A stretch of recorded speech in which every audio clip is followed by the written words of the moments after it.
nous voici donc en géographie devant notre planisphère que nous avons étudié la dernière fois. Donc je te rappelle qu'un planisphère est une représentation de notre Terre, mais représentation à plat, pour permettre de voir tous les pays en même temps. Je te rappelle que la Terre a quand même une forme ronde. Ici, elle est représentée sur un globe terrestre. Donc il ne faut pas perdre de l'idée que ce qui se trouve ici en réalité touche cette partie-là, puisqu'il faut imaginer que la Terre est ronde. Voilà, alors on va revoir brièvement les lignes imaginaires que nous avons vues la dernière fois. Rappelle-toi, pour se repérer sur notre globe, l'homme a inventé des lignes imaginaires. Donc nous avons la première ligne imaginaire qui coupe notre Terre en deux parties. Il s'agit donc de « Je t'écoute, tu as raison » l'équateur. Ensuite, nous avons ici les cercles polaires, donc celui-ci, bien, le cercle polaire antarctique, et ici en haut, bien, le cercle polaire arctique. Entre l'équateur et le cercle polaire arctique, ici, comment s'appelle cette ligne ? Très bien, le tropique du Cancer, et entre l'équateur et le cercle polaire antarctique, il s'agit du tropique du Capricorne. Très bien.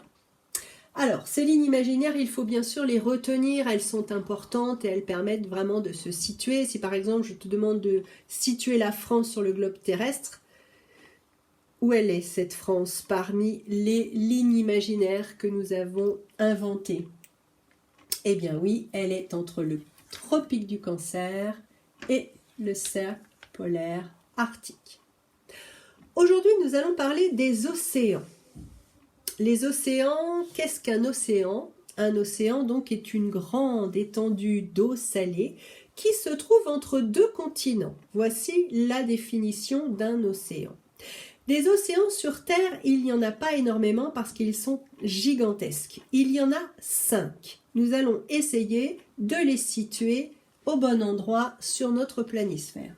Nous allons commencer par le premier océan, celui que tu connais puisqu'il est ici et il borde les côtes françaises. Vu que nous avons appris les mers et les océans qui bordaient les côtes françaises, tu dois connaître le nom de cet océan qui se trouve ici à l'ouest de la France.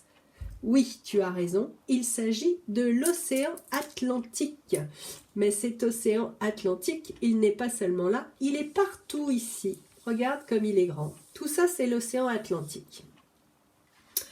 Un océan très très grand, le plus grand d'ailleurs, qui se trouve ici sur le côté, et donc fatalement ici, puisque je te rappelle que la Terre est ronde et que ce côté touche celui-ci.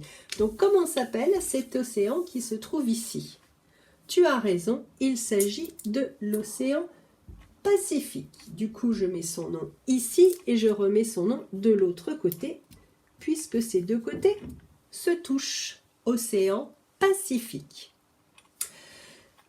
Ici, nous avons un autre océan. Connais-tu son nom? Alors, je te le donne, c'est l'océan Indien. Il nous reste deux océans.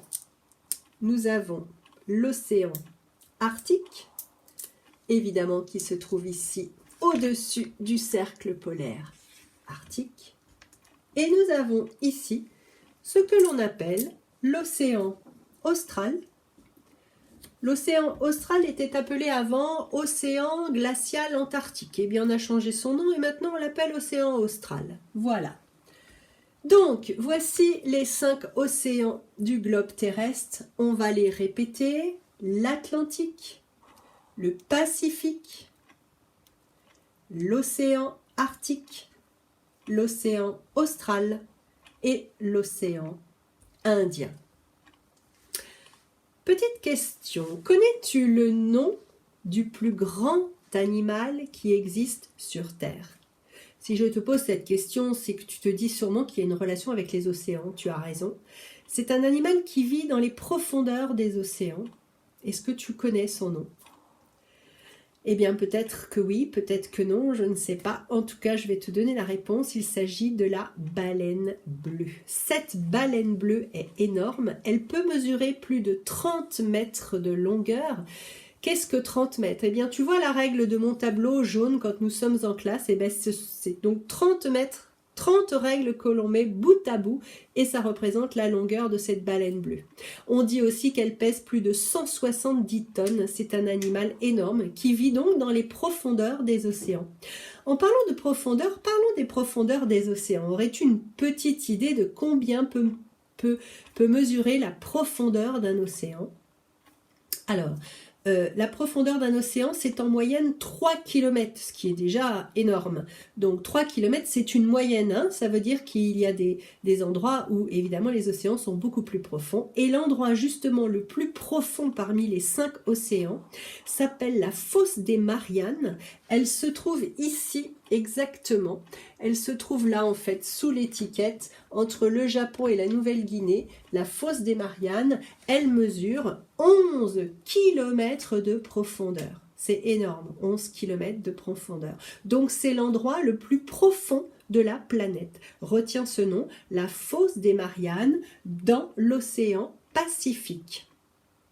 Voilà, parlons encore de petites choses. L'endroit où les mers où les océans sont agités, par exemple, l'endroit le plus agité de la planète. Est-ce que tu le connais? Alors, je vais te le montrer. C'est ici. C'est ce passage qui est là. Donc cet endroit-là s'appelle le Cap Horn, très redouté des navigateurs puisque à cet endroit-là, il y a énormément de tempêtes et de grosses vagues. Donc retiens ce nom, le Cap Horn. On l'appelle aussi le passage de Drake.